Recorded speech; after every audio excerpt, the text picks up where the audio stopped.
Señor Jesús, en la serie con respecto a las casas, estamos poniendo el énfasis en los grupos de hogar, en los grupos de casa. Y el mes pasado vimos 6 ocasiones donde el Señor pudo entrar en casa, donde el Señor pudo desarrollar su ministerio en las casas. Vimos cada vez que alguien invitaba al Señor Jesús a entrar a la casa con la fe, algo sucedía, algo mostraba al Señor Jesús en esa casa que transformaba a los que habitaban en ella. Ya más adelante, sabiendo esto, el apóstol Pablo le dice al carcelero de Filipos, ¿verdad? Serás salvo, cree en el Señor Jesucristo y serás salvo tú y tu casa, y toda tu casa. Entonces el Señor orienta su trabajo en las casas. Eso lo vimos en los evangelios. Ahora nos vamos a pasar al libro de los Hechos y vamos a descubrir que en el libro de los Hechos el Espíritu Santo continúa trabajando en las casas. El Espíritu Santo obra, trabaja ya por medio de la iglesia en las casas. Y vamos a ver que la oración en las casas, este mes, vamos a ver que la oración en las casas fue fundamental en la iglesia. Ya el corazón de la iglesia, el motor de la iglesia fue la oración que se producía dentro de los hogares de los creyentes, dentro de las casas de los creyentes, ¿verdad? Hoy día le hemos perdido el valor a la oración en casa y se nos ha trasladado toda la vida religiosa a la iglesia, al local de la iglesia que nosotros más llamamos templo. El templo es nuestro propio cuerpo, la morada del Espíritu Santo, y donde se reúnan los creyentes, ahí va a ser constituida la iglesia. Ya este lugar no es más santo que nuestra casa para orar.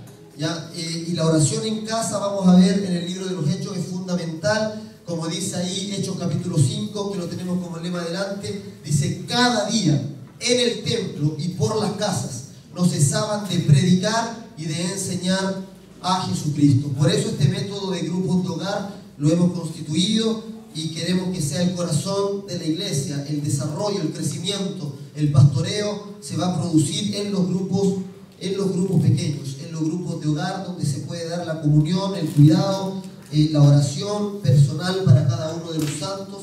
Se produce en los grupos de hogar. Y vamos a leer el primer testimonio de un hogar donde se reunieron los discípulos, que es el día de Pentecostés. El Señor Jesús, cuando se fue alzado al cielo, les dio un mandamiento a los discípulos y les dijo: reúnanse y esperen la promesa del Padre.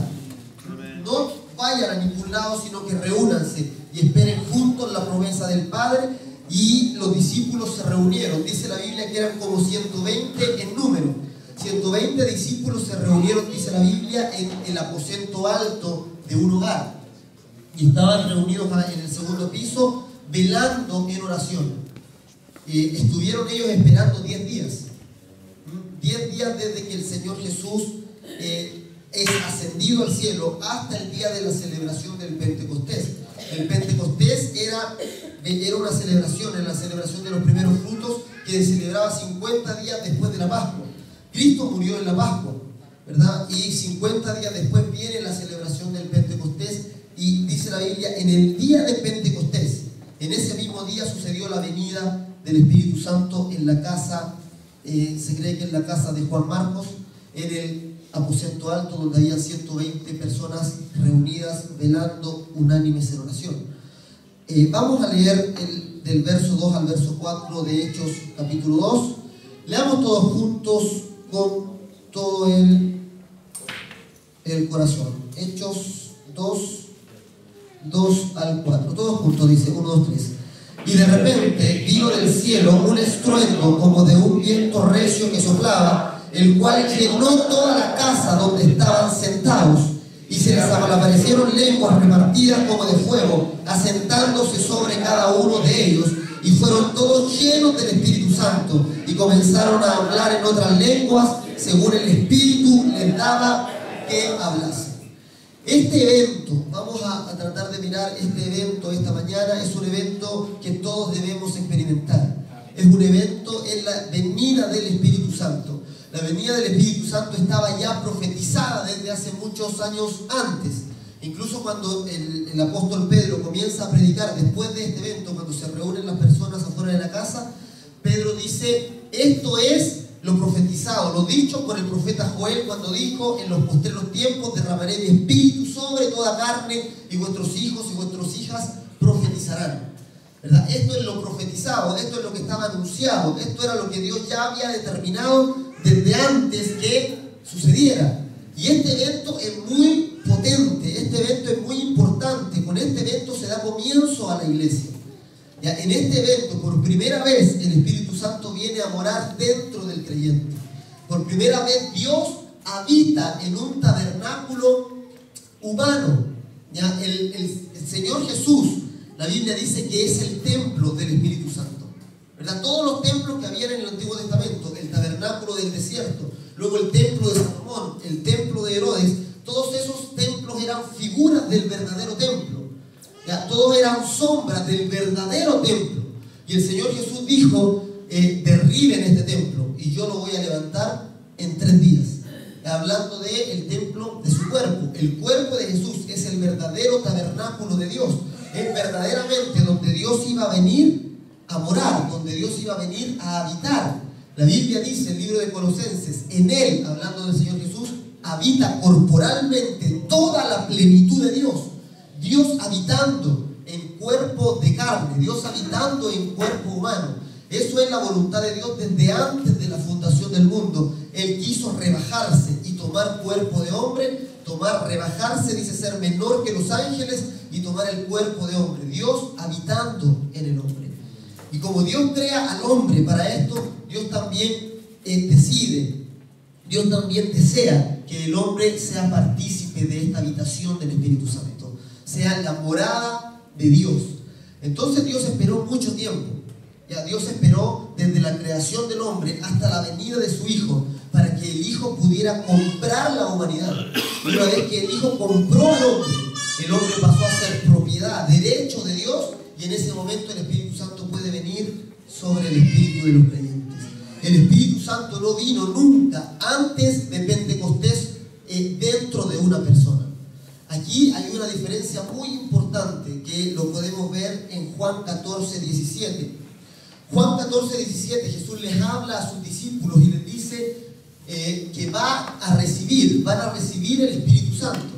Y les dice: el Espíritu Santo, el cual el mundo no puede recibir porque no le ve ni le conoce, pero ustedes sí le conocen. ¿Verdad? Y los discípulos dijeron: ¿de dónde conocemos nosotros? No sabemos qué es el Espíritu Santo. El Espíritu Santo no tiene cuerpo para que se vea. Entonces ellos preguntaron: ¿de dónde conocemos al Espíritu Santo? Y el Señor Jesús les dijo: el Espíritu Santo mora con vosotros y estará en vosotros. Esas contracciones, con y en, son muy importantes de poder revisar. Hasta ese momento, hasta el día de Pentecostés, el Espíritu Santo habitaba con el hombre.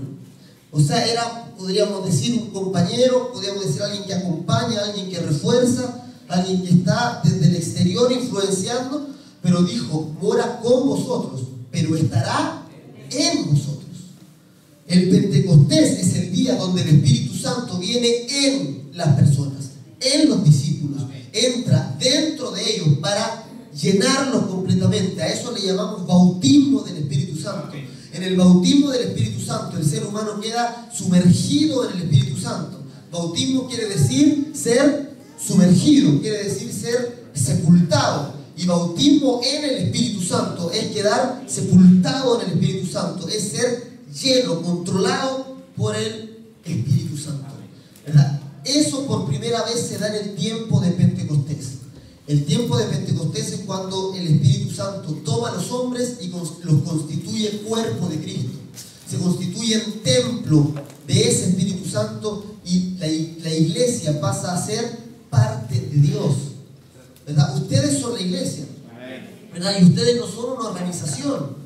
Nosotros no somos solo una corporación. Ante los ojos de la ley de este país, somos una corporación más. Tenemos un número de personalidad jurídica y pertenecemos a una corporación de derecho privado, ¿verdad? O de derecho público. Ahí me enredé jurídicamente, pero no importa. De derecho público. Pero para los ojos de Dios, la iglesia no es una corporación. Ante los ojos espirituales, la iglesia es el cuerpo de Cristo. Pertenece a Dios. La iglesia fue añadida a la Trinidad, ¿verdad? La Trinidad es las personas de Dios, Padre, Hijo y Espíritu Santo. Y la iglesia es puesta, dice la iglesia es puesta como el cuerpo de Cristo. Dios le dio a la iglesia, a Cristo por cabeza. Y dice la iglesia es su cuerpo. La iglesia es la plenitud, dice la Biblia, de aquel que todo lo llena en todo. Ustedes son la plenitud de Dios. Ustedes son la herencia de Dios, ¿verdad? La herencia del Hijo de Dios, su cuerpo. Entonces por eso ustedes son amados por Dios, ¿verdad? Y ustedes no pueden dudar de ese amor por Dios. El apóstol Pablo dice, nadie aborreció jamás su propio cuerpo, sino que lo cuida. Y cuanto más el Señor Jesús cuida su cuerpo. Dice que Él lava. Cuando está hablando el apóstol Pablo acerca del matrimonio, dice que el marido ame a la esposa como Cristo amó a la iglesia, para, dice, lavarla y santificarla por el lavamiento del agua por la palabra. O sea, para presentársela a sí mismo, dice, una iglesia gloriosa, que no tenga mancha, ni arruga, ni cosa semejante. O sea que el Señor los está lavando a ustedes por la palabra. Hoy día en la mañana ustedes están bajo la ducha de Dios. Están siendo lavados por esa palabra. Dios les está hablando por medio de la palabra, los está desafiando, los está moviendo por medio de la palabra. La palabra dice es viva y eficaz, ¿verdad? O sea que la palabra es eficaz para construir la iglesia. La palabra es eficaz para sanar, para restaurar. La palabra es eficaz para hacer crecer a la iglesia. Entonces ustedes están siendo lavados por esa palabra. ¿Y qué propósito tiene el Señor con lavarlos a ustedes? De que el Señor no quiere que en la noche de boda su novia venga sucia. Dice, para presentársela a sí mismo, ¿verdad? Jesús lava a su iglesia, ¿para qué? Para que cuando se presente delante de Él, Él se agrade de ella. Dice, para lavarla y santificarla por el lavamiento del agua, por la palabra. Entonces el Espíritu Santo viene con ese poder. Él viene para tomar a la iglesia y hacerla cuerpo del Señor. Ustedes son cuerpo de Cristo. Ustedes son los amados de Dios. El día de Pentecostés se produjo esa experiencia que todos nosotros debemos buscar, que es la experiencia del bautismo en el Espíritu Santo. Ya, esa experiencia es una experiencia que nosotros no podemos dejar de vivir. Debemos vivirla. Ya, muchos creyentes están un poco confusos con esto, ¿verdad? Y un poco engañados con esto porque la doctrina ha dicho, la denominación ha dicho, tú recibiste el Espíritu Santo en el día que creíste. Eso está diciendo, muchos enseñan de esto, ¿verdad? Y muchos dicen que uno recibe el Espíritu Santo en el momento que uno cree, entonces no hay que preocuparse si ha recibido el Espíritu Santo o no, ¿verdad? Porque se da por hecho que cuando creyó, en ese momento recibió el Espíritu Santo, ¿verdad? Pero en la Biblia no vemos eso. En la Biblia vemos que el Espíritu Santo, sí, en la casa de Cornelio sí lo vemos, ¿verdad? En ese momento creyeron los gentiles y descendió el Espíritu Santo sobre ellos de forma inmediata. Pero también dice que el apóstol Pablo en su viaje llegó a la comunidad de Éfeso y llegó donde los efesios y dice que ahí los efesios eran creyentes en Jesús. Dice que ellos creían a Jesús, eran cristianos, ¿verdad? Eran creyentes en Jesús y él les hace una pregunta. Y el apóstol Pablo les pregunta, ¿recibieron el Espíritu Santo cuando creyeron? Fíjense en la pregunta que les hace Pablo. ¿Recibieron el Espíritu Santo cuando creyeron? ¿Verdad? Si siempre se recibiera el Espíritu Santo cuando se cree, la pregunta de Pablo ya está fuera de lugar. Pablo no preguntaría eso, Pablo estaría ignorando, ¿verdad? Pero Pablo no ignoraba acerca del Espíritu Santo. Pablo sabía quién era el Espíritu Santo. Y Pablo cuando llegó a Éfeso vio orar a los discípulos y se dio cuenta que no tenían el Espíritu Santo, ¿verdad? Alguien puede discernir con la oración de una persona si esa persona ha recibido el Espíritu Santo o no. La oración muestra el espíritu que llevamos. Entonces, Pablo se dio cuenta y les preguntó derechamente a los discípulos, ¿verdad? No se anduvo con rodeo ni nada. ¿Recibieron el Espíritu Santo cuando creyeron? Y se llevó la sorpresa, porque los creyentes de Éfeso le dijeron, ¿sabéis que no sabemos de qué estáis hablando? No sabemos de qué Espíritu Santo estáis hablando, no sabemos de eso. Y Pablo le dijo, ¿y ustedes en qué nombre fueron bautizados?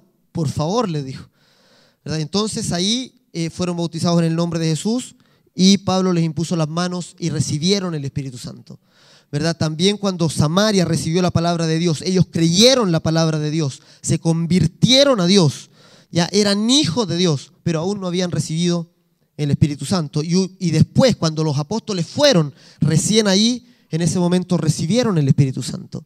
Entonces nosotros debemos asegurarnos de haber recibido el Espíritu Santo. Debemos asegurarnos de obrar con el Espíritu Santo, de tener el Espíritu Santo dentro de nosotros. Que el Espíritu Santo sea nuestro, el que guía por dentro nuestra vida, el que nos mueve a la vía de fe, ¿verdad? Y el Espíritu Santo, ¿para qué viene?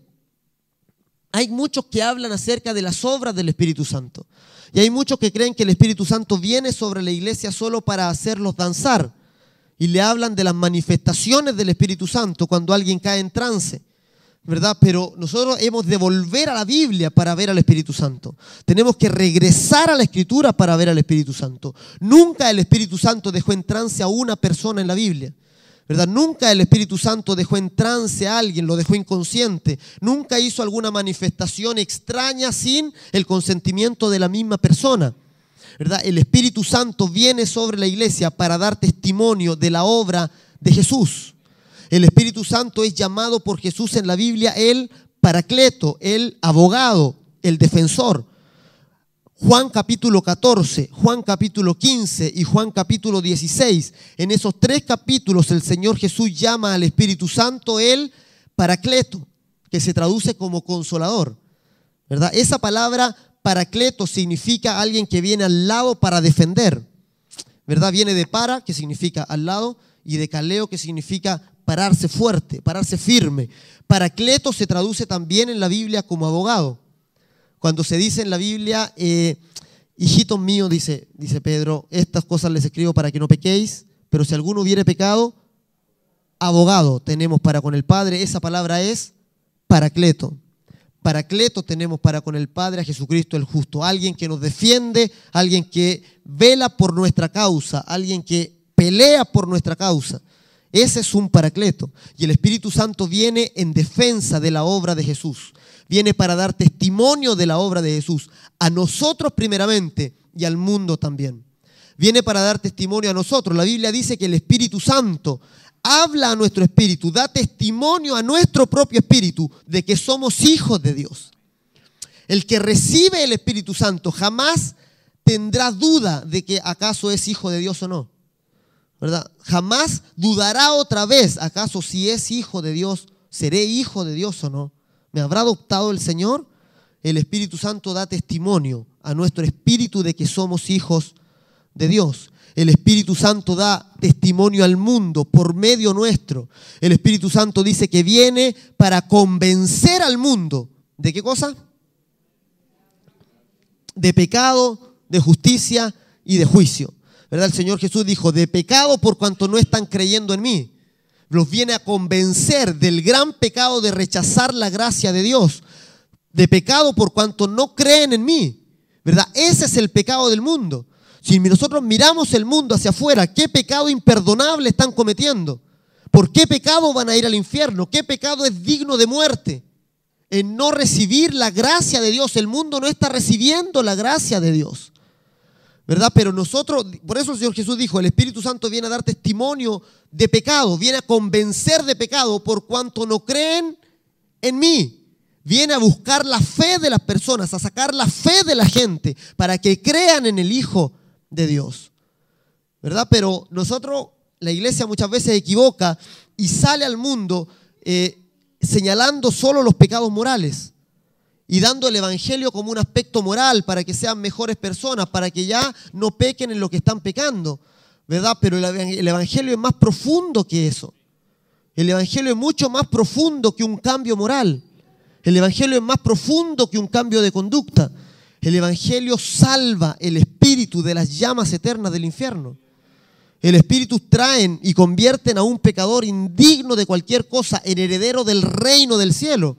Ponen a un hombre, ¿verdad? A un hombre miserable que no tiene nada en esta vida y lo pone como coheredero juntamente con el Hijo de Dios, heredando el reino del cielo, abriéndole de par en par las puertas de ese reino.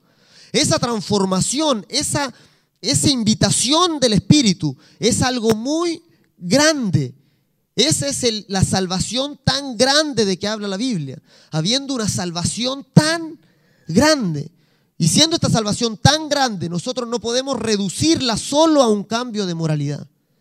Ya señalando pecados particulares. El pecado del hombre no es que están robando, no es que están mintiendo, es que están rechazando la sangre del Hijo de Dios.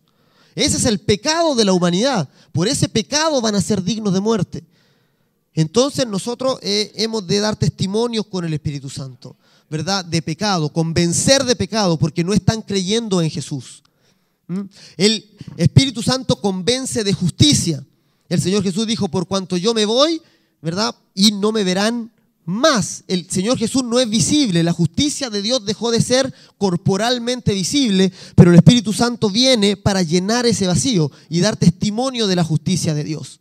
Dar testimonio de que por la fe ustedes entran al reino, de que son justificados por la fe y que por la fe tienen paz para con Dios. Ese es el Espíritu Santo. El Espíritu Santo viene a dar testimonio y a convencer de juicio. Dice, por cuanto el príncipe de este mundo ha sido ya juzgado.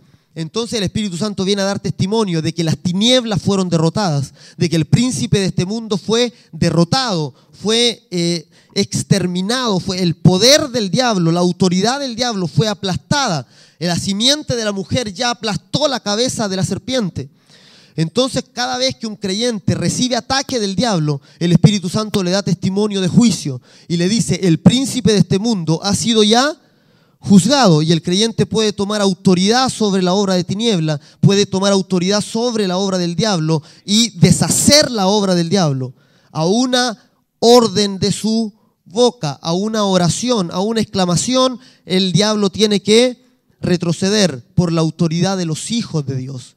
El Espíritu Santo viene para dar testimonio de esto, para que ustedes conozcan al Señor, para que ustedes entiendan quién es Dios.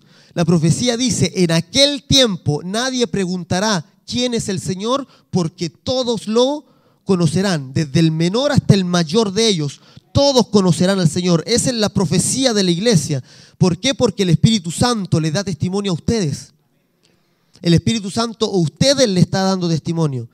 Y el apóstol también dice, la unción que reposa sobre ustedes les enseña todas las cosas y no tienen necesidad de que nadie les enseñe, porque la unción que está en ustedes los guía a toda la verdad. Ustedes tienen la verdad y ustedes vienen al culto a ser inspirados por esta palabra, a confirmar la palabra que ustedes han recibido de parte del Espíritu Santo, ¿verdad? Que se les abra una nueva revelación para ustedes seguir, pero el motor está en ustedes, amados. Ustedes tienen el motor dentro de ustedes. El Espíritu Santo está para venir dentro de ustedes. No para que sea otorgado por alguien, ¿verdad? No como el sacerdote del Antiguo Testamento, que él era el que mediaba solamente el culto y las personas quedaban solo recibiendo de parte de él.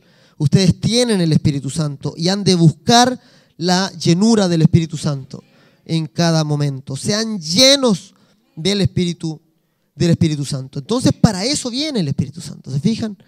No es manifestación, no es solo eso, es obra, es poder.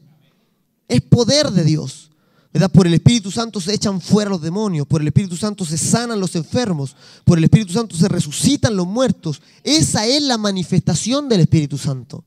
Pero la iglesia cambió eso por danza. Y si danza con los ojos cerrados, ahí sí que es del Espíritu Santo, ¿verdad? No está en la Biblia eso. No hay en la Biblia eso. No existe en la Biblia, ¿verdad? Volvamos a la Biblia a ver al Espíritu Santo. Volvamos a la Biblia a ver la obra del Espíritu Santo, ¿verdad? Eso es la obra gloriosa del Espíritu Santo. Hechos 1:8 dice, y recibirán poder cuando venga sobre ustedes el Espíritu Santo. Ustedes recibirán la ayuda de los ángeles, el apoyo de los ángeles de Dios. El poder de Dios va a estar disponible para ustedes si ustedes son bautizados con el Espíritu Santo, ¿verdad? Esos son el poder que habla Hechos 1:8. Se refiere a los ángeles. No se refiere al propio Espíritu Santo. Dice, recibirán poder cuando venga sobre vosotros el Espíritu Santo. El poder y el Espíritu Santo no son lo mismo. El poder viene acompañando el Espíritu Santo. En el texto que leímos del libro de los Hechos dice que a los discípulos se les aparecieron lenguas repartidas como de fuego y que hubo un gran estruendo como de un viento recio que soplaba. ¿Qué es lo que fue eso? Que sonó. ¿Qué es lo que fue eso que produjo esta vibración física que atrajo a todos los que estaban alrededor? Los ángeles de Dios. ¿Qué es el fuego que aparece? ¿Qué es el viento que viene acompañando la venida del Espíritu Santo? Son los ángeles de Dios. Los ángeles de Dios vinieron sobre los discípulos para apoyarlos en su tarea. Amado, usted no puede llevar la vía de fe correctamente sin la ayuda de los ángeles. La vía de fe no se puede llevar de forma natural, no se puede llevar psicológicamente, se tiene que llevar con la ayuda de los ángeles. Usted no sé si ha visto, pero hay algunos creyentes que les cuesta tanto llevar su propia vida de fe, ¿verdad? Que su vida de fe parece cuesta arriba, que les cuesta incluso venir al culto, que incluso venir a la reunión es un desafío casi infranqueable. Pero hay otros creyentes que parece que vuelan en la vida de fe. Parece que andan, pero y llaman a otro y el ánimo no se les va nunca. ¿Cuál es la diferencia entre un creyente y otro? Es la ayuda de los ángeles. Es la ayuda del poder de Dios. La Biblia dice, ustedes obren por su poder, ¿verdad? Confíen en su poder. Ustedes no tienen que hacer tanta fuerza para vivir la vida de fe, porque la vida de fe se lleva con la fuerza de Dios. Estamos enyugados con Cristo y la fuerza de Dios nos lleva. Entonces ustedes busquen la ayuda de los ángeles. Pidan al Señor que los ángeles les ayuden, que los ángeles le protejan. El Señor Jesús confió todo su ministerio en la ayuda de los ángeles, ¿verdad? Y Él no tenía que preocuparse por mayor cosa. El Señor Jesús no era tan organizado como para hacer las cosas. Cuando yo lo veo ahí de repente, yo creo que si alguno de nosotros hubiéramos sido discípulos de Él, nos hubiéramos desesperado un poco, ¿verdad? Porque se iba a retiros lejos y no programaba la comida. No programaba que iban a hacer de almuerzo. Entonces como que dejaba muchas cosas en el aire el Señor, ¿verdad? De repente ya se hacía de noche, estaban todos muriéndose de hambre, no podían volver a la casa. Entonces uno dice, este Señor, ¿por qué no planificó antes esto? ¿Verdad? Hubiéramos comprado pan, no sé, hubiéramos comprado algo, hubiéramos traído. ¿Por qué? El Señor confiaba en que los ángeles iban a estar ahí para suplir toda su necesidad. Él llegaba y entraba en la ciudad, no se revisaba los bolsillos primero a ver si tenía para pagar el impuesto. Él llegaba y entraba a predicar. Y si alguien le cobraba el impuesto, le decía a Judas, ¿cómo andamos? Y Judas decía, no hay, estamos cero, lo dimos todos a los pobres, dijo. Este Judas, lo voy a seguir con Judas, la semana pasada igual le di, pero de Judas le decían, no hay nada, ¿verdad? Entonces Jesús se aproblemaba por eso. Él tenía la ayuda de los ángeles, entonces le decía a Pedro, anda a pescar con una lienza, saca un pez, agarra la moneda que está en su boca y dásela por ti y por mí. Y cuando decían eso, los ángeles están alrededor de Jesús, decían las cuestiones que se le ocurren. ¿No es cierto? Volando, a agarrar un pescado, ponerle una moneda en la boca y engancharlo en la alianza de Pedro, ¿verdad? Los ángeles obraban a favor de Jesús, fortalecían a Jesús. La Biblia dice que cuando fue al desierto, ángeles le servían. En todo momento el Señor Jesús recibió la ayuda de los ángeles. Ya el Señor Jesús no se preocupaba, venían, tomaban piedras para apiedrarle. Cualquiera se preocuparía por eso.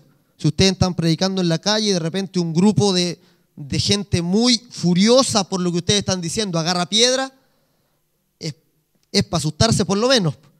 Pero el Señor Jesús, cuando no era su hora, Él dice que agarraba y pasaba, dice, por en medio de ellos y se iba. ¿Por qué? Porque Él tenía la cobertura de los ángeles. Él sabía que estaba rodeado de ángeles. Eso el Señor Jesús lo sabía. Entonces dice que tomaron piedras para apiedrarlo, pero Jesús pasó en medio de ellos y se fue. ¿Ya? Nada más. Esa es la ayuda de los ángeles. Los ángeles preparaban el camino al Señor. El Señor solo iba, predicaba y los ángeles se encargaban de todo lo demás. Cuando una tormenta le quitaba el sueño al Señor. Cuando el Señor quería dormir y se levantaba una tormenta y no lo dejaba dormir, el Señor Jesús se paraba y ordenaba a la tormenta y le decía, calla, enmudece. Y la tormenta, tranquila. Si quiero ir a la orilla de la playa, o si quiero, si tengo problemas con barcas. En una ocasión el Señor Jesús tuvo problemas con el número de barcas. Quería despachar a sus discípulos, pero Él quería quedarse orando. Y dijo, pero no puedo porque hay una sola barca nomás. Entonces le dijo a los discípulos, ustedes váyanse nomás. Váyanse, yo voy después. Y quizá a alguno se le podría, pero no tenía otra barca para irte, ¿cómo te voy a ir? Váyanse, si yo no me preocupo de eso, decía el Señor. Los ángeles van conmigo. Y si los ángeles están conmigo, yo voy a seguir caminando por el agua y los ángeles me tienen que sujetar. Y el Señor Jesús dice que se levantó, dice, en la cuarta vigilia de la noche, de las 3 a las 6 de la mañana, dejó la oración, miró y vio que estaba la tormenta media fuerte y que los discípulos estaban medio asustados con su embarcación, y dice, ya voy a ir a ayudar a estos cabros. Y dice que salió caminando por el mar. ¿Por qué? Ángeles te sostendrán, que tu pie no tropiece en la piedra. Esa es la promesa del Señor. Entonces, cuando los ángeles acompañan tu vida, tú ya no te preocupas, tú respiras tranquilo, vives tranquilo la vida de fe, confías en la protección de Dios, confías en la provisión de Dios, confías en que todo Dios va a estar abriendo tus puertas. Entonces, el Señor Jesús le enseñó a sus discípulos que ni siquiera necesitaban barca cuando tenían al Espíritu Santo, ¿verdad? Que podían hasta caminar sobre el agua. Ese es el poder que acompañó a Jesús y el poder que dice Hechos 1:8 que vamos a recibir nosotros cuando venga sobre nosotros el Espíritu Santo. Hemos de buscar ese poder todos los días, cada día, buscar el poder de Dios, buscar ser llenos del Espíritu Santo y que ese poder se manifieste. Por último, la Escritura dice en el texto que leímos en el verso 4, dice, y comenzaron a hablar nuevas lenguas según el Espíritu les daba que hablasen, ¿verdad? Comenzaron a hablar en otras lenguas, dice, en otras lenguas. Esa palabra griega ahí es heteros glosa, otras lenguas. Comenzaron a hablar en otras lenguas según el Espíritu les daba que hablaran. Los judíos que estaban reunidos en ese lugar se separaron en dos cuando escucharon a los discípulos orar en lenguas. Se maravillaron, dice la Biblia. O sea, ellos se acercaron. Dice que había de todos lugares, ¿verdad? Que habían partos, elamitas, de todas las regiones circundantes, pero todos eran judíos. Todos eran judíos. Algunos dicen, y hablan con respecto a Hechos 2, que las lenguas de Hechos 2 vinieron para que todos pudieran entender lo que se estaba diciendo, porque todos hablaban idiomas diferentes. Mentira. ¿Por qué? Porque después Pedro no les predicó en lenguas.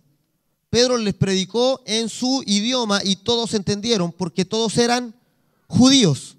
Vivían en distintas regiones, tenían distintas lenguas de nacimiento, pero todos eran judíos. Todos eran judíos. Y todos, dice, se reunieron en ese lugar. Fíjense que Pedro, cuando termina el primer sermón que da aquí, dice, y la promesa es para ustedes y para sus hijos y para todo aquel que el Señor quiera llamar. Entonces uno dice, Pedro entonces cree en que todos pueden recibir la salvación.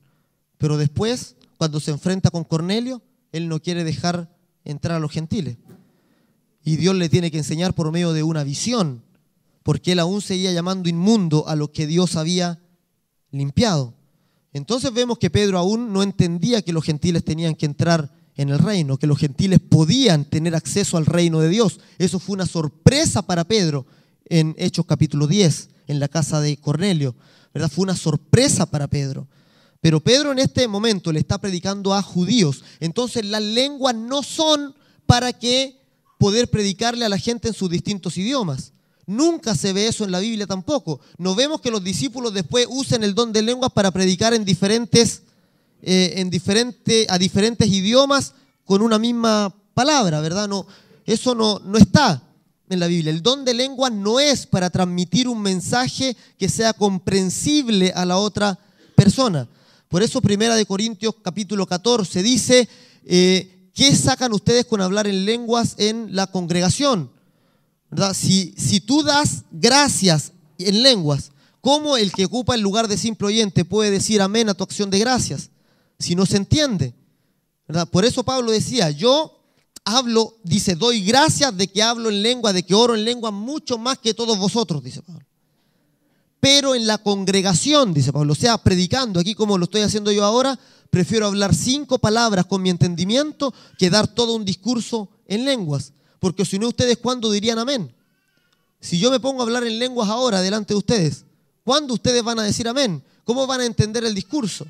¿Verdad? El don de lenguas no es para transmitir un mensaje comprensible, sino que es señal. El don de lenguas es una señal, dice la Biblia, a los incrédulos. Es señal. Y los judíos que se agolparon en la casa, en Hechos 2, se dividieron en 2 grupos. Los primeros captaron lo que estaba pasando. Los primeros entendieron cuando escucharon la algarabía de 120 personas orando en lengua. Eso no es menor. Aquí cuando venimos a la oración de repente vemos 10, 15 personas orando en lengua, todo fuerte, y el boche que se escucha es grande. Imagínense, eran 120 personas todas reunidas en un cuarto pequeño, todas orando en lengua. Y no estaban orando calladitos por lo que se veía. Entonces los judíos que se acercaron y oyeron se dividieron en 2. Los primeros captaron lo que estaba pasando. Dice, y se asombraron y se miraban unos a otros y decían, ¿qué es esto? Sabían. Hay una profecía en la ley que dice, con otros labios hablará este pueblo y en lengua extraña les hablaré, dice el libro de Isaías. Entonces los judíos, cuando escuchan las lenguas, pueden darse cuenta de que es la profecía cumpliéndose, de que Dios está hablándoles en lengua extraña. Es la profecía, por eso para ellos es señal para los incrédulos. Entonces los primeros captaron espiritualmente lo que estaba pasando y se dieron cuenta que ellos estaban exaltando las maravillas de Dios. Ellos dijeron, entendemos, todos nosotros estamos entendiendo, aunque somos de lugares distintos, estamos entendiendo que los discípulos están exaltando las maravillas de Dios. ¿Qué significa esto?, decían ellos. ¿Qué es lo que es esto que no lo hemos visto antes? Y entonces quedaron preparados para el discurso de Pedro. Sin embargo, otros no captaron. Y los que no captaron, ¿qué decían? Están borrachos, ¿no? Estos están llenos de mosto, dice la Biblia. O sea, están curados, están pasando el carrete.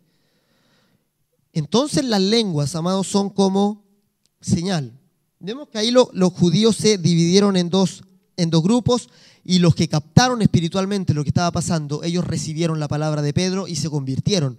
Y dice que ese día se añadió a la iglesia un número de cerca de 3.000 personas. Fíjense el crecimiento. De 120 personas a ser una iglesia de 3.120 en un día. Ahí sí que tienen que haber estado ocupados esas 120 personas. O sea, se convirtieron en 120 obreros al tiro. Todos tuvieron cargo, todos tuvieron que hacer al tiro, ¿verdad? Ese es el testimonio del Espíritu Santo. Eso es cuando da testimonio el Espíritu Santo. Dejemos que el Espíritu Santo dé testimonio por medio nuestro, amados. Ya antes de que viniera el Espíritu Santo, ni aún sus discípulos creían en la resurrección. Cuando las mujeres les decían, no está en la tumba, resucitó, se me apareció el Señor y me dijo que había resucitado, los apóstoles le dijeron, nah, ¿qué resurrección? ¿Cómo es eso? No había Espíritu Santo. Pero cuando vino el Espíritu Santo, 3.000 personas extrañas, ¿verdad?, cuando recibieron el testimonio de la resurrección del Señor, creyeron y se convirtieron y se bautizaron aquel mismo día. Ese es el testimonio del Espíritu Santo. La Biblia dice, 1 Corintios capítulo 14, 21 y 22, dice, las lenguas son señal a los incrédulos. ¿Por qué? Porque los que no creen en Jesús pueden ver en las lenguas esta señal, ¿verdad?, de la que habló Isaías 28:11, que dice, en lengua extraña voy a hablar a este pueblo, y ni aún así me entenderán. Las lenguas también son señal del creyente. Las lenguas son una señal de todo creyente. El Señor Jesús en el libro de Marcos dice, y estas señales seguirán a los que creen. En mi nombre echarán fuera demonios, hablarán nuevas lenguas. Es la señal del creyente. Hablarán nuevas lenguas. Entonces las lenguas no son algo para despreciar. Ya, el don de lenguas no es algo que podamos nosotros obviar en nuestra vida de fe. No es un elemento que nosotros podamos sacar porque no nos gusta. Ya, el don de lenguas es la señal del creyente. El Señor Jesús dijo, aquel que cree en mí, ¿qué va a hacer? Va a expulsar demonios. Va a hablar en nuevas lenguas. ¿verdad? Va a ser, estas señales le van a acompañar. Es señal del creyente. Y también fueron señal a los incrédulos del tiempo del Señor Jesús. Y por último, el don de lenguas, amados, es para edificación del Espíritu. Ya, el apóstol Pablo no negó las lenguas en el capítulo 14 de 1 de Corintios. Ya, no dijo que no había que orar en lenguas. Lo que dijo fue que se ordenaran porque el culto se hacía en lenguas. Entonces, ante esta cosa bien rara que estaba pasando entre los corintios, Pablo le dice, pongan orden en su culto. Porque en el culto de los corintios cada cual se levantaba con alguna cosa, uno se atropellaba a otro, uno no dejaba hablar al que estaba hablando. Entonces, Pablo le dice, contrólense en la reunión. Hágase todo decentemente y con orden, por favor. ¿Ya? O sea que dice ya hablen en lengua en el culto, pero siempre que haya alguien quien interprete. ¿Ya? Si no hay quien interprete, entonces mejor ore en lenguas en privado. ¿Ya? Pero nunca les dijo no oren en lenguas. Nunca dijo la oración en lenguas no es importante.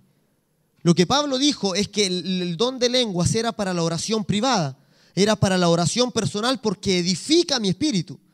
¿Verdad? Dice, el que ora en lenguas a sí mismo se edifica. Hay edificación al orar en lenguas.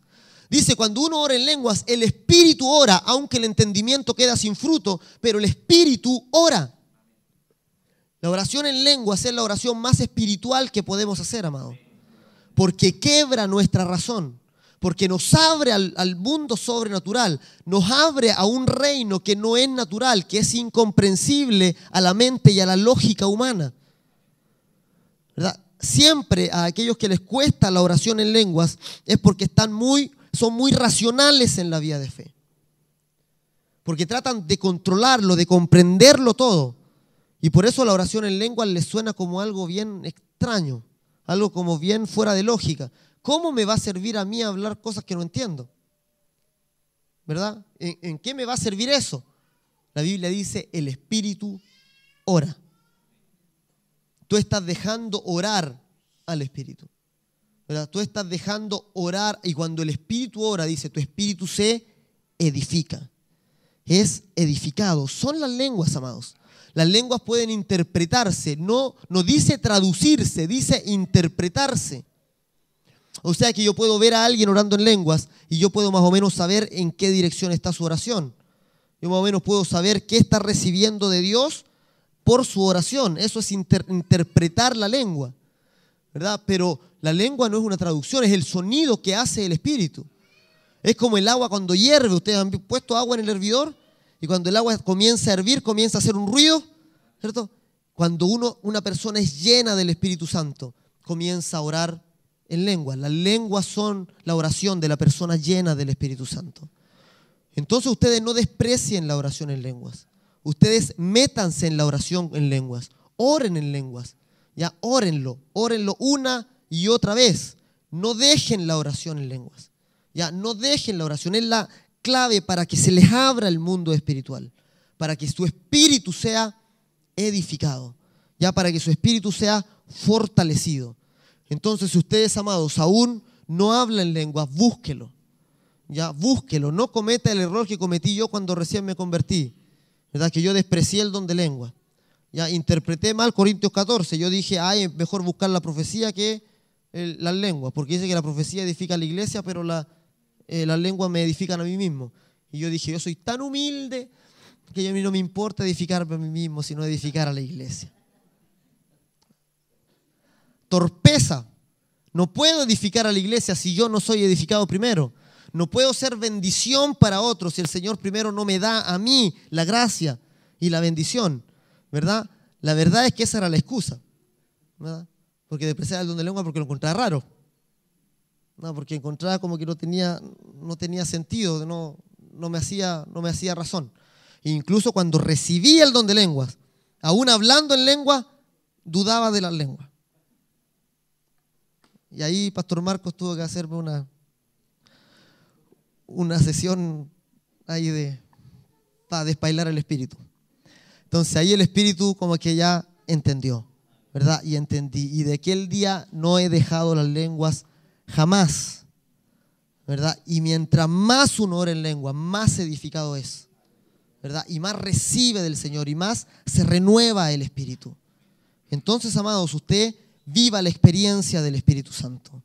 Ya viva la experiencia que partió en esta casa, en el aposento alto de Marcos, y que aún continúa viniendo, aún continúa pasando. Pida al Señor: Señor, lléname del Espíritu Santo.